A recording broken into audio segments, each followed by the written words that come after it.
تعزیہ کا مسئلہ، تعزیہ جو ہے اس کا مسئلہ مختلف بھی ہے، اتنا میں بتاؤں گا، کنفیوز نہیں ہونا۔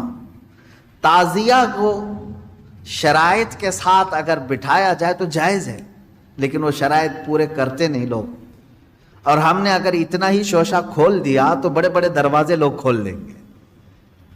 بات صرف اتنی تھی تعزیہ کی، امام حسین کا جو روضہ ہے اس روزے کی شکل کی کوئی چیز بنا کر کے آپ نے رکھ دیا، تو کسی بھی بزرگ کے روزے کی شکل بنا کر کے رکھنا مستحسن ہے، کوئی حرام کام نہیں ہے، ناجائز نہیں ہے۔ جیسے ہم گنبد خضرا بناتے ہیں، خانہ کعبہ بناتے ہیں، ہوتا ہے گنبد خضرا جہاں ہوگا ہم تعظیم کے ساتھ دیکھتے ہیں، لیکن اس کے ساتھ اگر ایسے معاملات ہوں کہ اس کو لے کر کے سڑکوں پہ ہم گھومیں گے، ناچیں گے، اور پھر اس پر چڑھاوے کریں گے، پھر اس کے ساتھ اپنے اپنے عقیدے جوڑ لیں گے، تو یہاں سے شیطان پھر گمراہ کرنا شروع کرتا ہے۔ کہ چند سالوں پہلے ہم نے دیکھا بہت خرافات ہو رہی ہے، ایک جگہ ہم نے کہا منع ہے، انہوں نے فوراً اس کو ختم کر دیا، نہیں کریں گے۔ ہاں میں نے کہا کہ ٹھیک ہے، مولا حسین کے روزے کی شکل بناؤ، ہر گھر میں بنا کر کے رکھو، یاد کے لیے اچھا، اپنے بچوں کو دکھاؤ کہ یہ مولا حسین کا روزہ ہے۔ ہم جیسے گنبد خضرا رکھتے ہیں اپنے گھروں میں، خانہ کعبہ رکھتے ہیں، امام حسین کا روزہ رکھنے میں کون سی دقت کی بات ہے؟ میں اتنا زیادہ مخالف نہیں ہوں اس چیزوں کا، رکھو، آپ پیتل کا بناتے بناؤ، تانبے کا بناتے بناؤ، سونے کا بناتے ہو بناؤ، اس میں حرج نہیں۔ ہم جس چیز کی مخالفت کرتے ہیں وہ خرافات و حرام کاریاں جس کو باہر سڑکوں پر کیا جاتا ہے، میں اس کا مخالف۔ خیر بات آئی، بند ہو گئی، لیکن ہوتا کیا تھا معلوم ہے؟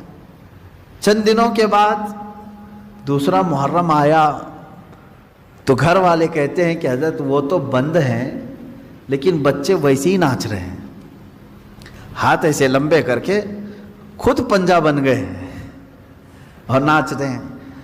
تو میں اس چیز کو مثال میں اس لیے بتا رہا ہوں کہ بنی اسرائیل بچھڑے کی پوجا کرتے تھے، حکم آیا ان کے قتل کا، قتل بھی ہوئے، بچھڑا بھی مار دیا گیا، لیکن زمانے تک ان کے دلوں سے بچھڑے کی محبت گئی نہیں تھی۔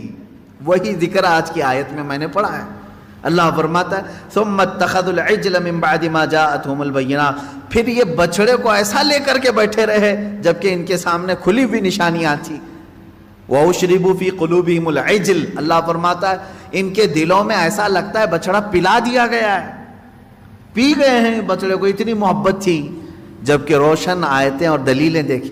تو خلاصہ یہ ہے میرے عزیزو، کہنے کا مطلب کہ بعض چیزیں گمراہیاں ایسی ہیں جن کو چھوڑنے کے بعد بھی وہ کچوکے لگاتی رہتی ہیں، برے گناہ بھی ایسے ہیں جن کو چھوڑنے کے بعد وہ دوبارہ دماغ میں وسوسے ڈالتے رہتے ہیں۔